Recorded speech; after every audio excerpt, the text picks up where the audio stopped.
ठीक है, स्टार्ट कर रहे हैं फिर आज का। तो ड्रोन्स के बारे में हम लोग बात कर रहे थे पिछले लेक्चर्स में कि ड्रोन्स क्या है, कैसे वर्क करते हैं, क्या उनके लीगल अप्रोच होंगे डिफरेंट कंट्रीज में, उसके बारे में बात किए थे हम लोग। उसी बात को थोड़ा सा और आज आगे एक्सटेंड करेंगे ड्रोन्स को ही, कि ड्रोन्स का जो रेगुलेशन है वो डिफरेंट कंट्रीज में कैसा है।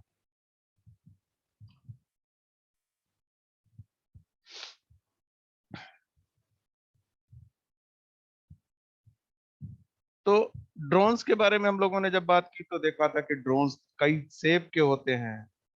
अब आप इस स्लाइड में देख रहे होंगे कि स्लाइड में ड्रोन्स के अगर शेप की बात की जाए तो वो एक बड़े हेलीकॉप्टर या प्लेन से लेकर के एक छोटी बी यानी मधुमक्खी के साइज तक का हो सकता है ड्रोन। यानी इसकी जो वेरिएशन है साइज की वो काफी वेरिंग है।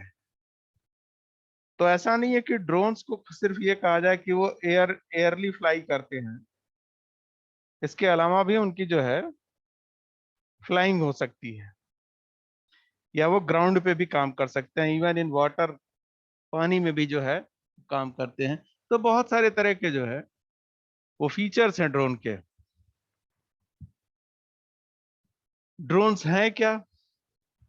तो अगर ड्रोन को सिंपल लैंग्वेज में कहें, जो हम लोग नॉर्मली यूज करते हैं जो तरीका, वो है कंट्रोल्ड अनमैन्ड एयरक्राफ्ट। और उसमें क्या लगा रहेगा? कैमरा। तो कैमरा अगर उसमें इंस्टॉल किया हुआ है आपने, और उसकी कंट्रोलिंग आप जो है वो किसी कंप्यूटर के थ्रू कर रहे हैं या किसी रिमोट के थ्रू कर रहे हैं, तो उसे हम लोग कहेंगे कंट्रोल्ड मैन्ड एयरक्राफ्ट या drone. Now drones are not new. Drones को कहा जाए तो ड्रोन कोई नई चीज नहीं है। अब ये कैसे प्रूफ होगा कि ये नई चीज नहीं है? तो याद करिए, जो छोटे सबसे पहले बनाए गए प्लेन वो बड़ी छोटी साइज के हुआ करते थे, अनमैन्ड हुआ करते थे, उनको उड़ाया गया, फिर उसके बाद उसे मैन पायलट की तरह वर्क करने लगे, फिर उसके बाद जंबो जेट्स बने जिसमें एयर फ्लाइंग स्टार्ट हुई, बहुत सारी तरह की स्टार्टिंग्स हुई उसमें। ये सारी चीजें जो है वो स्टार्ट तो बहुत पहले से हो गई थी, लेकिन उसका नाम ड्रोन नहीं दिया गया था क्योंकि जो कंट्रोलिंग थी वो पॉसिबल नहीं हो पाती थी। अनमैन्ड कंट्रोलिंग उतनी पॉसिबल नहीं होती थी जितनी पॉसिबिलिटी अब हो गई है थ्रू रिमोट। ये पॉसिबिलिटी पहले नहीं थी।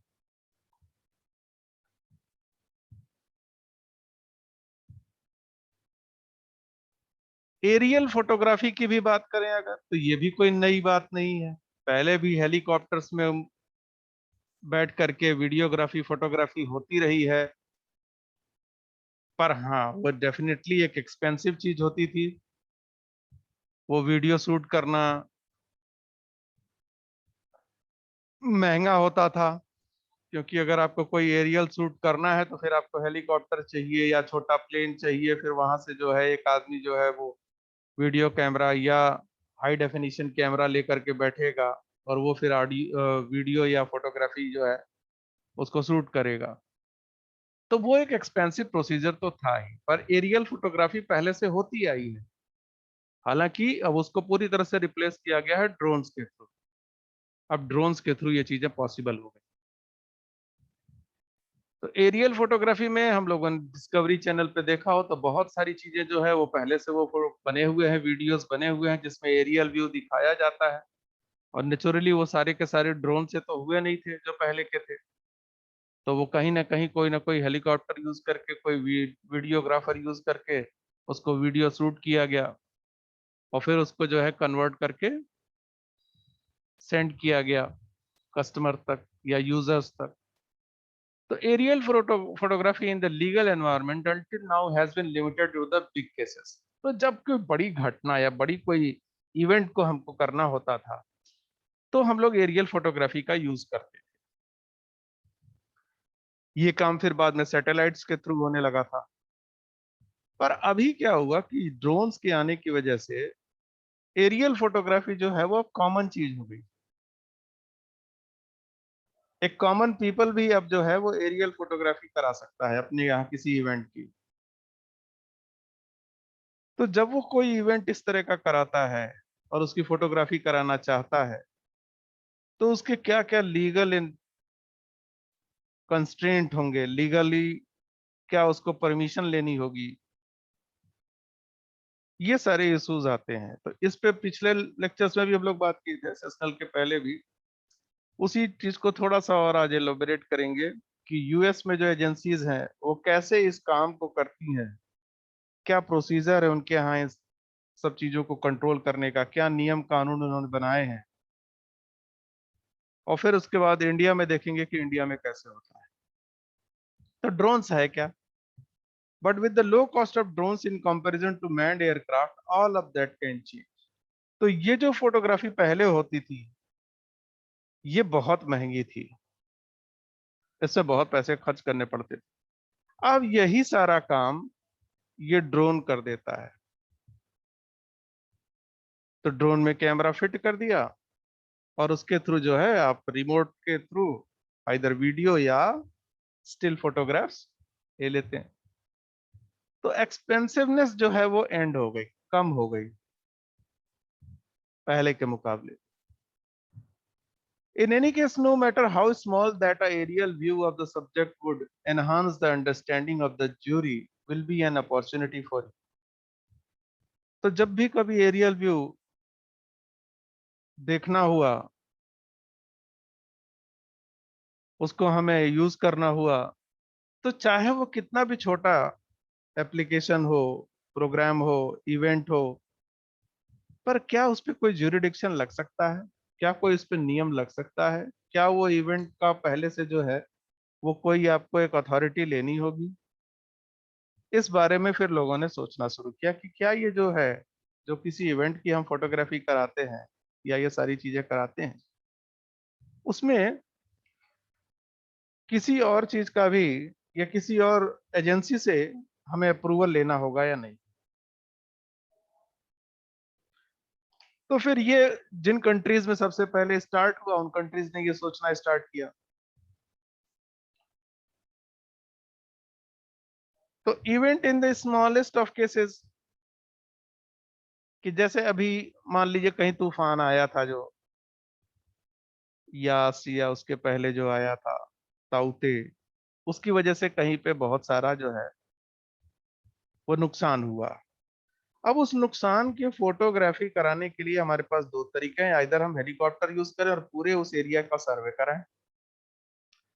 दूसरा तरीका यह है कि हम एरियल सर्वे करा लें ड्रोन्स के थ्रू। तो ये दो तरीके से हम ये काम करा सकते हैं। यहाँ पे हमारे पास जो ऑप्शंस है, उसके हिसाब से फिजिबल ऑप्शन तो ये है कि हम ड्रोन यूज करें और स्मॉलर एरियाज के सर्वे करा लें और उसकी रिकॉर्डिंग करके रख लें। तो वो फिजिबल भी होगा, सस्ता भी पड़ेगा, आसान भी है, और एक आदमी उसको कंट्रोल कर सकता है। बजाय कि हम हेलीकॉप्टर यूज करें, वहां पे एक पायलट रहेगा, उसका खर्च, हेलीकॉप्टर का किराया, फिर आपको वीडियोग्राफर या वीडियो फोटोग्राफर जो यूज होगा उसको आपको पे करना पड़ेगा। तो ये सारी चीजें जो है वो एक दिक्कत भरी चीज है। तो स्मॉलेस्ट ऑफ द केसेस में भी हमको कहीं ना कहीं से तो परमिशन लेनी होगी। आप ऐसे तो शूट नहीं कर सकते उसको, उस एरिया का फोटो नहीं ले सकते। ये कहीं ना किसी ज्यूरिडिक्शन में तो आएगा। तो उसके लिए फिर क्या प्रोसीजर है? तो अगर हिस्ट्री की बात करें, जैसे हम लोगों ने पहले भी देखा कि 1903 में सबसे पहले राइट ब्रदर्स ने बनाया, प्लेन को उड़ाया। वो धीरे धीरे फिर जो है 1926 तक आते आते एक एक्ट बना उसका। फिर 1936 में उसको कंट्रोल करने के लिए अमेरिकन एसोसिएशन ने बनाया अपना एक। और फाइनली जो है फिर 2012 में आकर के फेडरेशन ऑफ सिविल एविएशन ने उसका एक एक्ट बनाया, रिफॉर्म एक्ट बनाया, जो इन सब चीजों को कंट्रोल करता है। Now there is a big question can I legally fly drones, yes और नो? तो डेफिनेटली यस, हम उड़ा सकते हैं ड्रोन्स को, बट वो लीगैलिटी अपने पास होनी चाहिए। आपको वो लीगल अप्रूवल आपके पास होना चाहिए कि आप किसी ड्रोन को फ्लाई करा सकते, आपके पास वो एबिलिटी होनी चाहिए जिससे वो पॉसिबिलिटी पूरी हो। जो जो लीगल रिक्वायरमेंट है कि आप एलिजिबल हैं या नहीं है, आपके ड्रोन्स के थ्रू किसी को हार्म तो नहीं होगा, ये सारे लीगल एट्रीब्यूट्स आपको चेक करने पड़ेंगे, तब जाकर के आप जो है इसको उड़ा सकते हैं। अब इसके लिए इन्होंने 2012 में सेक्शन 336 अडॉप्ट किया और उसमें कुछ नियम जोड़े उन्होंने। क्या नियम जोड़े? The aircraft is flown strictly for hobby और recreational use. The aircraft is operated in accordance with a community-based set of safety guidelines and within the programming of a nationwide community-based organization. तो एक तो ये जो है कि either आप उस एयरक्राफ्ट को रिक्रिएशनल या हॉबी पर्पस के लिए यूज कर रहे हैं, जो भी आपका मॉडल एयरक्राफ्ट की बात कर रहे हैं, अभी ड्रोन्स की तो बात ही नहीं कर रहे। दूसरा, एयरक्राफ्ट जो ऑपरेट होगा वो इन अकॉर्डेंस होना चाहिए, उन नियमों के अंतर्गत होना चाहिए जो nationwide community based organisation जिस गाइडलाइन को देता है, उस सेफ्टी गाइडलाइंस को फॉलो करता हुआ हो। The aircraft is limited to not more than 55 pounds, यानी उसका वजन जो है 55 पाउंड से ज्यादा नहीं होना चाहिए, unless otherwise certified through a design. अगर इससे ज्यादा होता है तो फिर आपको अपनी उस डिजाइन, उस कंस्ट्रक्शन के लिए आपको प्रॉपर जो है उसका एक सर्टिफिकेशन कराना होगा, उसका प्रॉपर इंस्पेक्शन होगा, उसकी फ्लाइट टेस्टिंग होगी, फिर उसका ऑपरेशनल सेफ्टी प्रोग्राम एडमिनिस्टर किया जाएगा किसी कम्युनिटी बेस्ड ऑर्गेनाइजेशन के द्वारा, जो एफएए का ही पार्ट होगा, और तब जब वो सर्टिफिकेशन देगा तब आप उसको फ्लाई करा पाएंगे।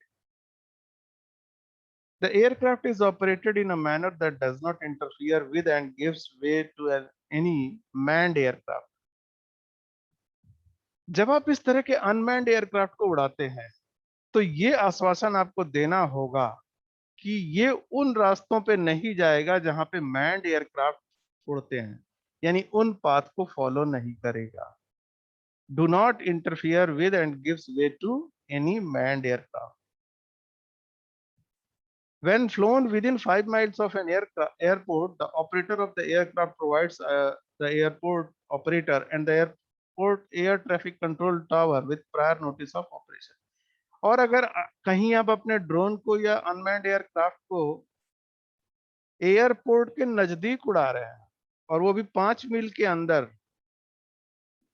तो फिर तो आपको, चाहे आप जो है उनके पाथ में आते हो या ना आते हो, किसी भी मैन्ड एयरक्राफ्ट के, आपको परमिशन लेनी होगी। क्यों लेनी होगी? क्योंकि 5 मील से अंदर जब मैन्ड एयरक्राफ्ट की लैंडिंग होती है तो वो उसी रेंज में आ जाता है जिस रेंज में ड्रोन्स उड़ते हैं, यानी उसकी लैंडिंग जब होगी तो हाइट बहुत नीचे हो जाएगी एयरक्राफ्ट की, और वो किसी ड्रोन के रास्ते में भी आ सकता है या ड्रोन उसके रास्ते में आ सकता है।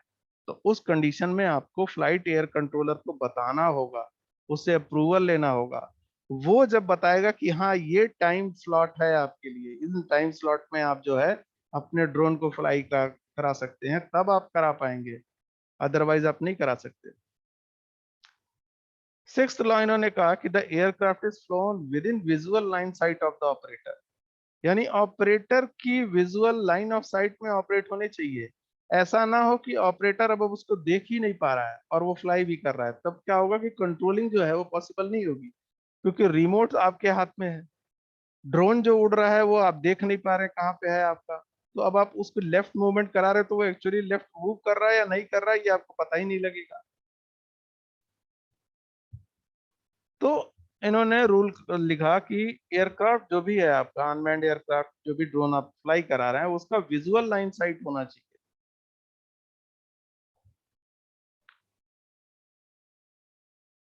सेक्शन 333 पे इन्होंने कहा कि must be a FAA licence pilot must have a current medical certification.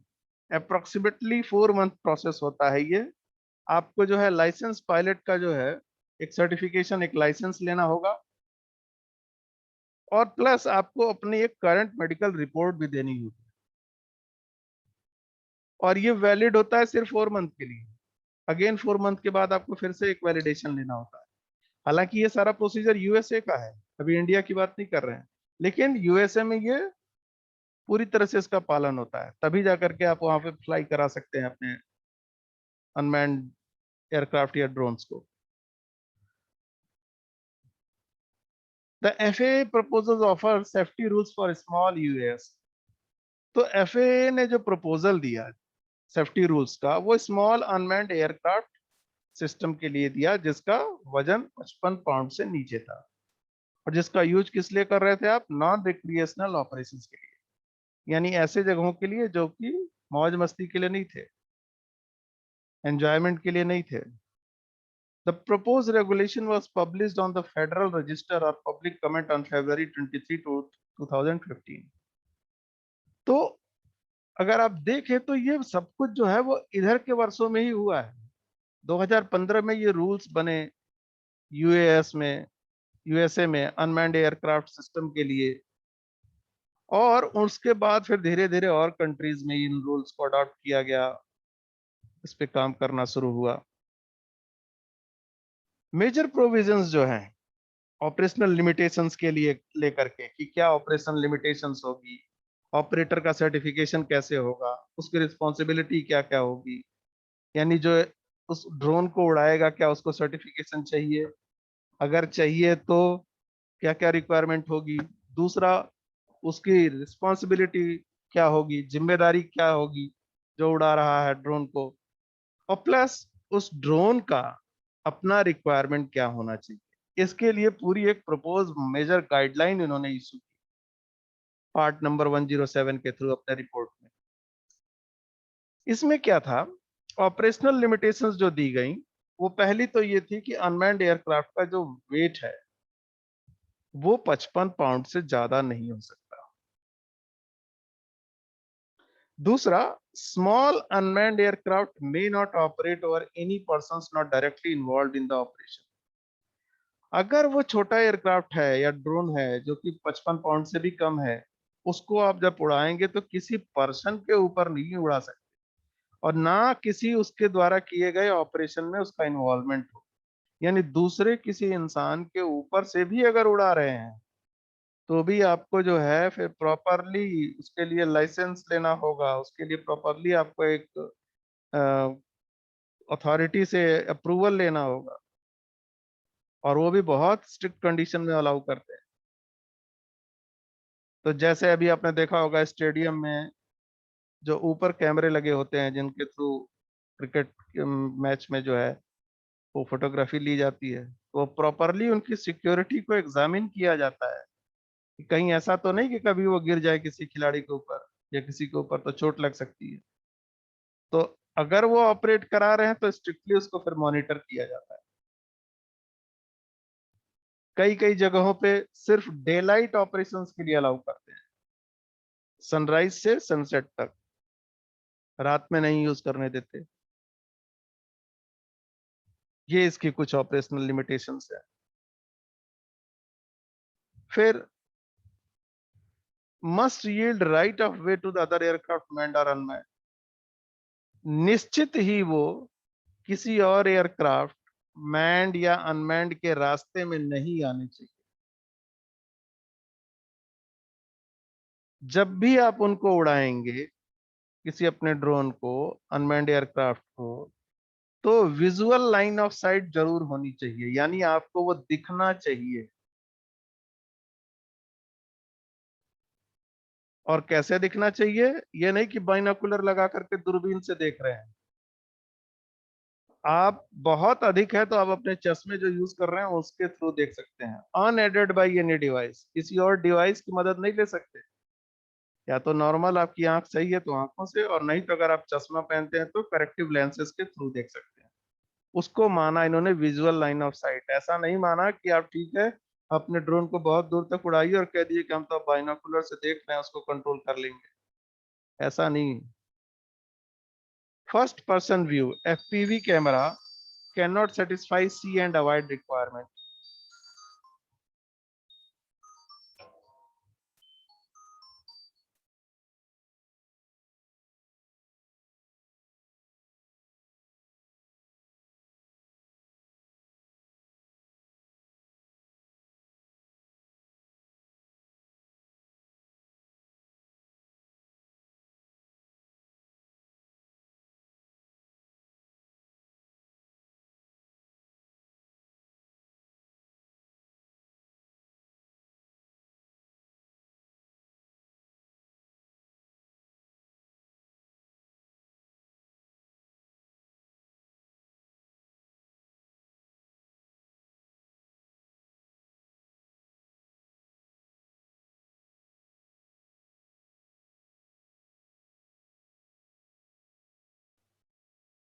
तो first person view FPV camera can not satisfy see and avoid requirement but can be used as long as requirement is satisfied in other ways.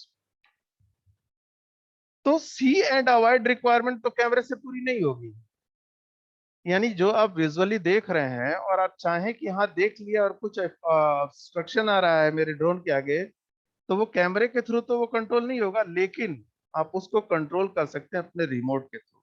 इसलिए visual line of site का होना जरूरी है। अगर visual line में आपके drone आपका नहीं है तो वो किस डायरेक्शन में जा रहा है, किसी के मकान में ना घुस जाए। अगर वो आप देख ही नहीं पा रहे तो उसका कंट्रोलिंग कर पाना बहुत आसान नहीं होगा, क्योंकि आप कैमरे के थ्रू देख नहीं रहे। लेंसेज जो आपने जो चश्मे लगाए उससे भी नहीं दिख रहा, ना आंखों से नहीं दिख रहा, तो वो है कहाँ, उसका पोजीशन नहीं पता है, तो फिर कंट्रोलिंग दिक्कत हो जाती है। उस कंडीशन में ये कभी भी आपके ड्रोन्स को रिजेक्ट कर सकते हैं। जो अथॉरिटी है मे use visual observer but not require. कभी कभी क्या होता है कि आप अपने ड्रोन्स को फ्लाई करा रहे हैं, तो जो जो अथॉरिटी है वो कहती है कि हमारा एक ऑब्जर्वर भी वहां पे होगा, वो आपको देखता रहेगा कि आप उसको उड़ा पा रहे हैं या नहीं उड़ा पा रहे हैं, या ये बहुत ही कोई सेफ्टी पर्पस के लिए आप उसको यूज कर रहे हैं, तो वहां पे जो सेफ्टी प्रोविजंस हैं वो फॉलो हो रहे हैं या नहीं है। तो उसके लिए कभी कभी ऑब्जर्वर्स की भी नियुक्ति वो करते हैं। ये एप्लीकेशन पे निर्भर करता है। मैक्सिमम एयर स्पीड जो इन्होंने अलाउ की वो थी 100 miles per hour, 87 knots when you fly your drone in above the सी।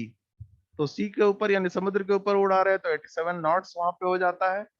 और अदरवाइज अगर जो लैंड एरिया में अगर आप उसको कर रहे हैं तो वो 100 माइल्स पर आवर की स्पीड मैक्सिमम। मैक्सिमम एल्टीट्यूड जो इन्होंने कहा वो रखा 500 feet above ground level. Minimum weather visibility 3 miles from control station.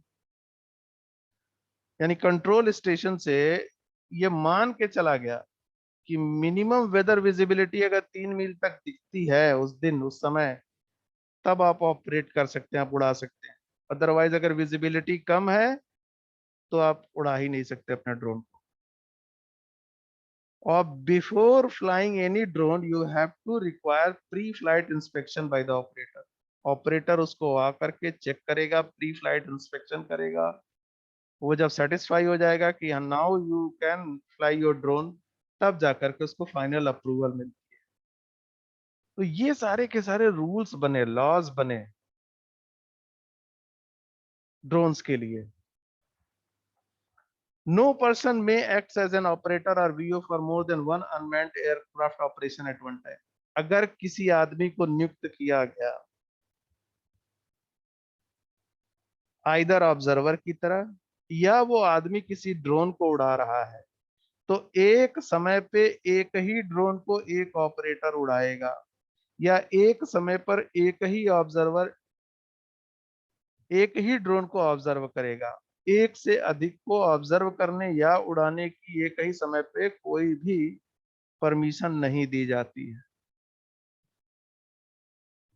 No careless या रैकलेस ऑपरेशन होने चाहिए। केयरलेसनेस या रैकलेसनेस जो है वो अलाउड नहीं होती, क्योंकि इससे किसी को भी हार्म होने का खतरा होता है। A person may not operate a small unmanned aircraft if he or she knows or she has reason to know of any physical or mental condition that would interfere with the safe operation of small UAS.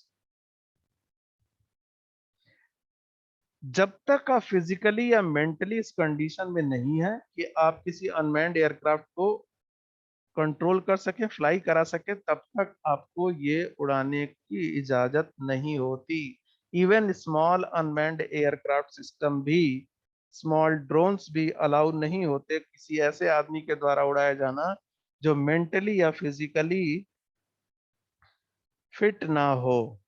उसको अपना एक fitness certificate देना होता है, और ये fitness certificate उसको हर 4 महीने पे अपना देना होता है। यानी आफ्टर एवरी 4 मंथ्स एक मेडिकल टीम आपको एग्जामिन करेगी, फिजिकली मेंटली कि आप फिट है या नहीं है, देन वो एक सर्टिफिकेशन करती है कि हाँ now he or she is medically fit and can fly the drone, तो जाकर के आपको परमिशन मिलती है। ये सारी ऑपरेशनल लिमिटेशंस, ऑपरेशनल रूल्स हैं। No operators are allowed in a class A air space. Class A air space वो होता है जिसमें जंबो जेट्स फ्लाई करते हैं, हैवी एयर एयरक्राफ्ट फ्लाई करते हैं।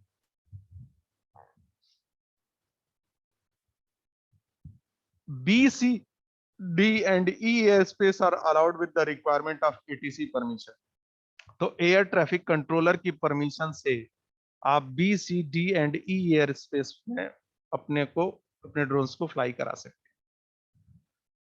ऑपरेशंस इन क्लास जी काफी नीचे का रीजन हो गया, बहुत ही इसकी हाइट कम हो गई। तो जैसे इस डायग्राम में दिख रहा है कि क्लास ए एयर स्पेस सबसे ऊपर है और ये रेड कलर से है, यानी रेड जोन, यानी कि यहाँ पे ज्यादातर हमारे जो फाइटर जेट्स हैं वो मूव करते हैं इन हाइट्स पे, या हैवी जंबो जेट्स इस पे फ्लाई करते हैं। और ये बिल्कुल रिस्ट्रिक्टेड जोन है, यहाँ पे आप बिल्कुल ही नहीं फ्लाई कर सकते इस रीजन में। तो इस रीजन में फ्लाई तो कराने के लिए आपके ड्रोन को बिल्कुल ही इजाजत ही नहीं मिलेगी। एटीसी की क्लियरेंस जो है इसको यहाँ पे नहीं दी जा सकती। क्लियरेंस कहाँ देते हैं वो? B C D and E region में, बी पे, सी पे, डी पे और ई पे। नॉर्मली बी पे भी जो है एटीसी का क्लियरेंस उतना आसानी से नहीं मिलता जितना आसानी से आपको जी पे मिल जाएगा, क्लास डी में मिल जाएगा, क्लास ई में मिल जाएगा। क्योंकि क्लास सी डी ई और जी में टू वे कम्युनिकेशंस जो है वो पहले कर लिया जाता है एटीसी के थ्रू कि हाँ ठीक है, I have to fly my drone up to this level with this height, with this speed. Then the air traffic controller allow you or permit you to fly your drone between this time zone. वो भी एक time limit के लिए दिया जाएगा कि आप इसी टाइम स्लॉट में अपने ड्रोन्स को फ्लाई कराएंगे और ये आपका रेंज होगा अप टू दिस। ऐसा नहीं है कि आप विजुअल लाइन ऑफ साइट से बाहर चले जाएं, आपका ड्रोन बाहर चला जाए और वो किसी और के फ्लाई जोन में आ जाए। क्योंकि एक ही समय पे अगर वेदर परमिसिबल है, मौसम अच्छा है, तो कई लोग अपने ड्रोन्स को फ्लाई कराने की इजाजत मांग सकते हैं। तो आपका रेंज क्या होगा ये आपको डिसीजन लेना होगा पहले से, और उसके बारे में पहले से आपको बताना भी होगा।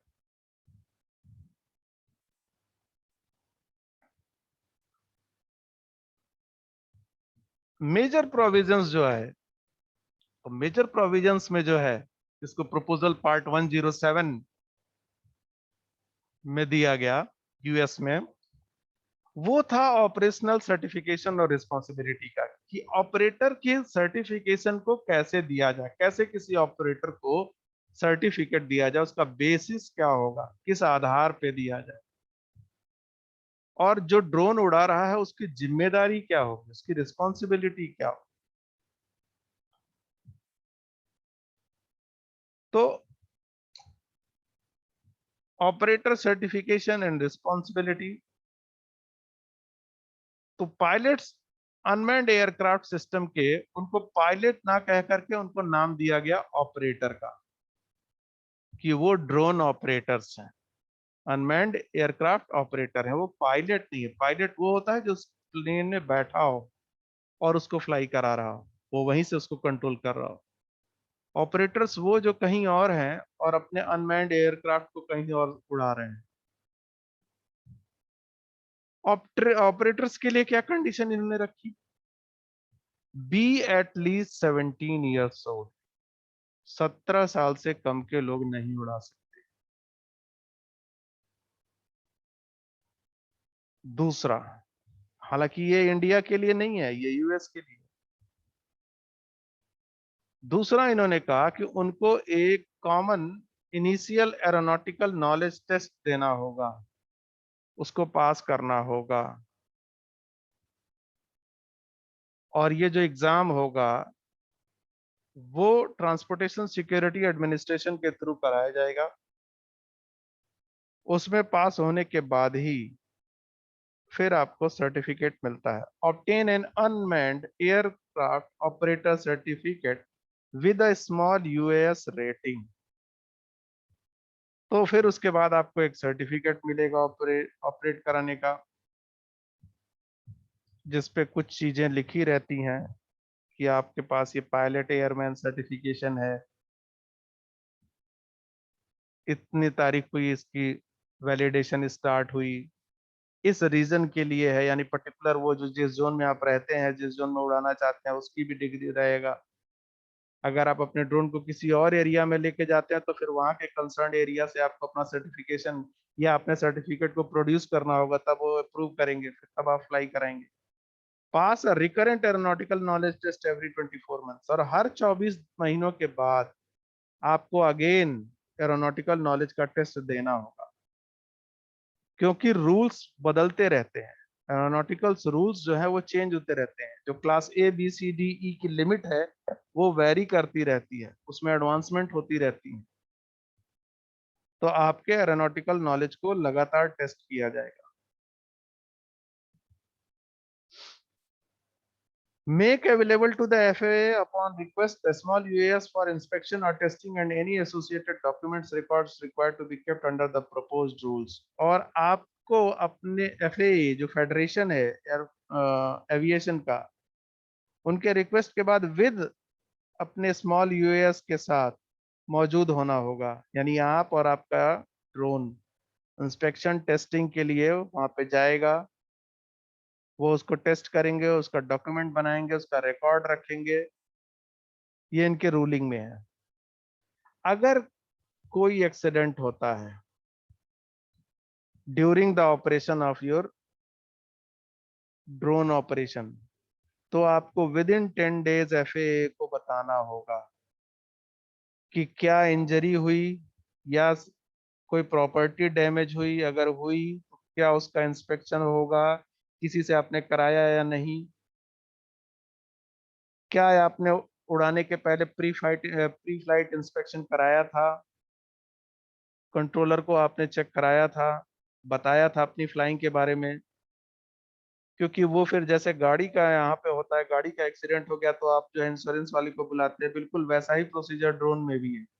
अगर ड्रोन के थ्रू भी होता है तो फिर आपको पहले बताना होगा कंसर्न अथॉरिटी को, वो आएंगे, वो एग्जामिन करेंगे कि whether there is loss of drone only और थ्रू द ड्रोन किसी और को तो नुकसान नहीं पहुंचा, किसी और की प्रॉपर्टी को नुकसान नहीं पहुंचा, किसी और आदमी को नुकसान तो नहीं पहुंचा। अगर पहुंचा है तो फिर वहां पे क्लेम बनता है, वो क्लेम फिर जो है आपको पे करना होगा।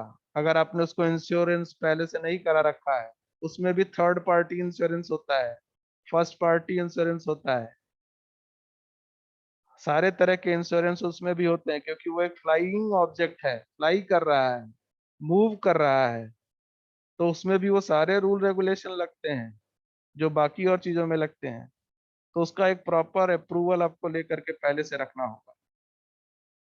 और अगर गलती से ऐसा हो जाता है तो फिर आपको विद इन 10 days बताना होगा, अदरवाइज फिर जो है वो लीगली आपके ऊपर चार्जेस लगाए जा सकते हैं कि आपके ड्रोन्स के थ्रू ये चीजें हुई हैं और आप जो है इसके लिए रिस्पॉन्सिबल है।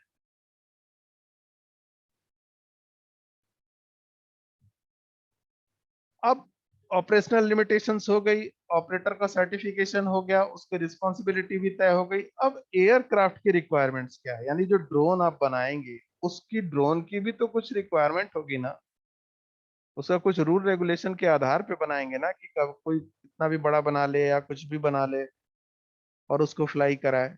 ऐसा नहीं है, उसका भी पर्टिकुलर रिक्वायरमेंट तय किया गया है कि नहीं ये रिक्वायरमेंट होनी चाहिए, ये चीजें ही उसमें लग सकती हैं, इसके अलावा और कोई चीज नहीं लग सकती।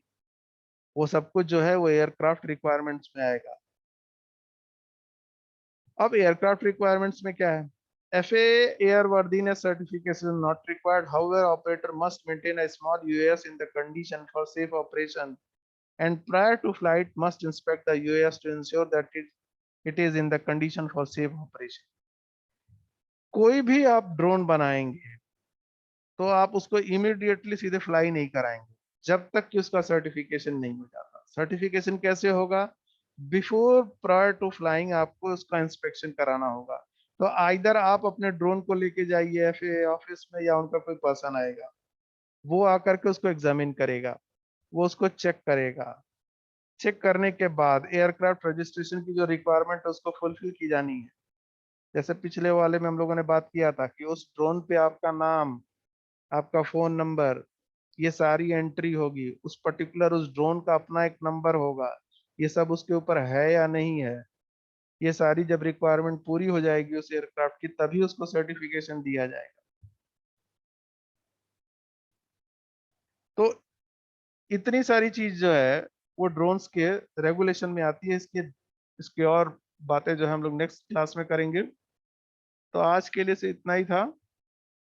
बाकी इसके आगे एयरक्राफ्ट में और कौन कौन से रिक्वायरमेंट्स चाहिए होती हैं, सर्टिफिकेशन कैसे होता है इनका, उसको समझेंगे।